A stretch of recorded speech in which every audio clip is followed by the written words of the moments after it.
मामा 1983च्या world cup मध्ये फायनलला भारतानं किती रना काढल्या होत्या आणि वेस्ट इंडिज किती काढल्या होत्या आणि हायेस्ट रना कुणी काढल्या होत्या?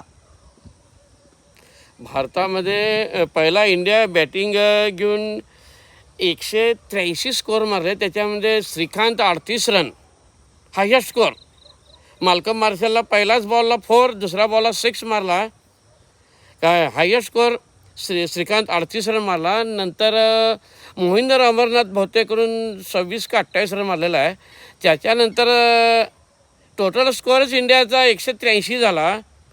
नंतर वेस्ट इंडिजनं सुरू केला खेळायला. नंतर इंडियाची बॉलिंग चांगली झाली. बलविंदर सिंग संधूचा एक बॉल गॉर्डन ग्रीनला समजलाच नाही, तो बाहेर जाते असा सोडला. खरं ते त्याचा बॉल आतून तो क्लीन बोल्ड झाला.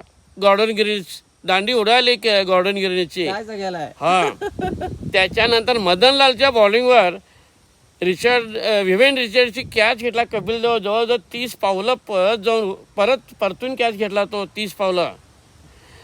तिथनं मॅच ती टर्न झाली आणि वेस्ट इंडिजला घरला यायची सुरुवात झाली तिथून. त्याच्या पाठोपाठ मग लॉईड, बॅकर्स, कालीचरण वगैरे हे सगळे गेले. 66ला 6 आऊट झाली ती. हां, मग त्यातल्या त्यात जरा जेफ दुजा आणि जरा माल्कम मार्शल हे जरा हे केले, जरा खेळले ते.